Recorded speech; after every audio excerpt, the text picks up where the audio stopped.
పల్నాడు జిల్లా రొంపిచెర్ల మండలం విప్పర్లపల్లి గ్రామంలో 8 మే 2026 శుక్రవారం జరిగిన లక్ష్మీ నరసింహస్వామి వారి 16 రోజుల పండుగ పొంగళ్ళు సందర్భంగా స్వయంభూ శ్రీ లక్ష్మీ నరసింహస్వామి గుడి నుండి మహిళా భక్తులు పొంగళ్ళు తీసుకుని భక్తి శ్రద్ధలతో తీన్మార్ ధ్వనులు గోవింద గోవింద నామస్మరణాలతో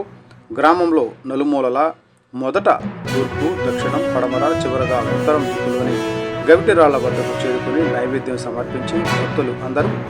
గ్రామదేవత పోలేరమ్మ తల్లికి పొంగళ్ళు సమర్పించి అనంతరం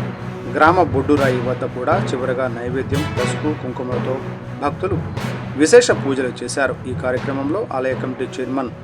చతుర్వేదుల హరి సర్వోత్తమ శాస్త్రి, సభ్యులు నల్లబోతుల వాసుదేవరావు, కాసు నాగిరెడ్డి, మాజీ సర్పంచ్ గాది రామిరెడ్డి, సూరారెడ్డి, సూరెడ్డి చంద్రరెడ్డి, డాక్టర్ వల్లూరి శివసుబ్రహ్మణ్యం, తలకోల బాలకృష్ణారెడ్డి, ఏరువ నరసింహారెడ్డి, గాదే శ్రీనివాసరెడ్డి,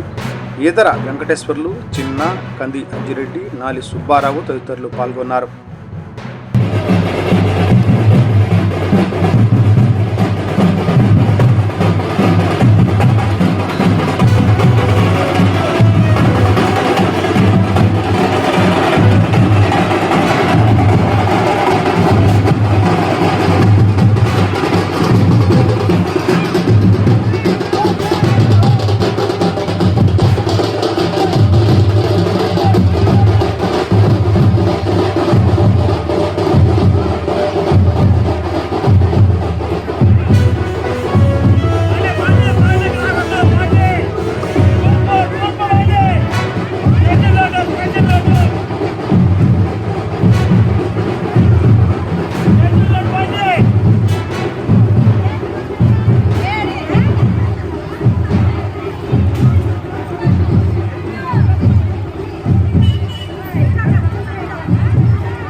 అండి ఓ